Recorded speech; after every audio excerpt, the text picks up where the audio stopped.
İyunun 18-də Ağcabədi rayon İcra Hakimiyyəti başçısının Aşağı Afşar kəndində səyyar qəbulu keçirilib. Açıq havada keçirilən qəbulda çıxış edən icra başçısı Rafid Hüseynov kənddə mövcud olan ümumi nöqsanlardan, o cümlədən elektrik xəttlərinə qanunsuz müdaxilələrdən, əvvəllər də bununla bağlı söhbət aparılmasına baxmayaraq hələ də kənddə belə müdaxilələrin olmasından söz açıb, qanun pozuntusu olan bu kimi əməllərin qarşısının alınması üçün yenə də lazımi tədbirlərin görüləcəyini bildirib. Eyni zamanda kəndin inkişafı ilə bağlı gələcəkdə görülə biləcək işlərdən danışan rayon rəhbəri sonra sözü sakinlərə verib. Müraciətlərdən birində kənd məktəbinin həyətinə gələn suyun kəsilməsi, buna səbəb isə binanın pasportunun olmamasının göstərildiyi qeyd olunub. Rayon rəhbəri məktəbin susuz qalmasının yol verilməz olduğunu bildirib, müvafiq tapşırıq verərək məsələnin aydınlaşdırılmasını,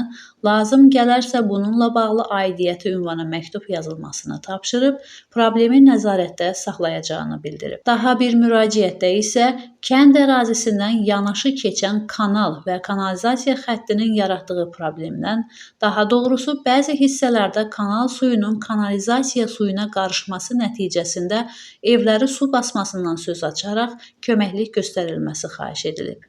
Məsələ ilə bağlı aidiyyəti üzrə fikir mübadiləsi aparılıb, lazımi tapşırıqlar verilib. Növbəti müraciətdə isə yaşayış evinə suyun çəkildiyi, lakin sayğac qoyulmadığı, hazırda isə bunun üçün vətəndaşın ödəniş etməli olduğu bildirilib.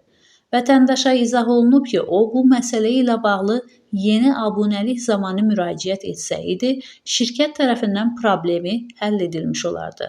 Hazırda isə vətəndaş sayğacın qoyulmasını öz hesabına təmin etməlidir. Qeyd edək ki, hər zaman olduğu kimi qəbulda hüquq mühafizə orqanlarının rəhbərləri, rayon icra hakimiyyətinin məsul şəxsləri, həmçinin idarə, müəssisə və təşkilatların rəhbərləri, media nümayəndələri iştirak ediblər.